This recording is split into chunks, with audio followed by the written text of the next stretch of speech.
Hi, my name's Camille Bauer, and I am here in my yarn store in Western Utah, and I'm excited to show you today how to knit and bind off Knitwise. Now you're ready to end your project. That's why you'd be binding off. So first things first, you're going to knit 2 stitches just like you're starting a regular row. Now here's what happens when we go to bind off.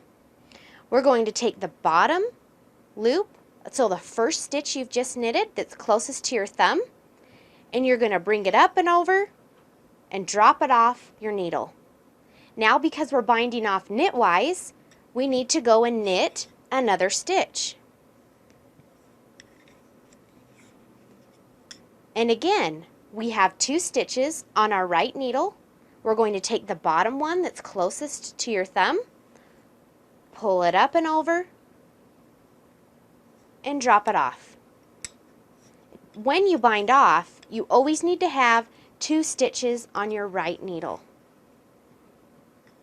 And how do we get that second stitch? If we drop off, we always need to scoop and get one from the left needle.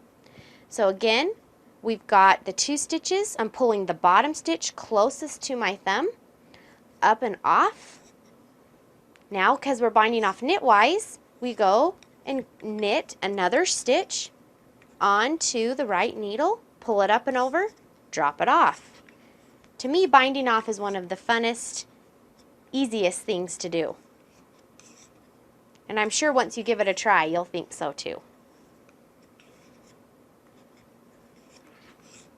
So now here I am. Lots of people at the end kind of get mixed up. What should they do? I've got 1 stitch on one needle, 1 on the next. Well, you go and knit the last stitch on the left needle. So now you have an empty needle on the left side, which is perfect, exactly what you're supposed to have. Then you take the bottom stitch closest to your thumb, pull it up and over, and drop it off. Then you grab your scissors.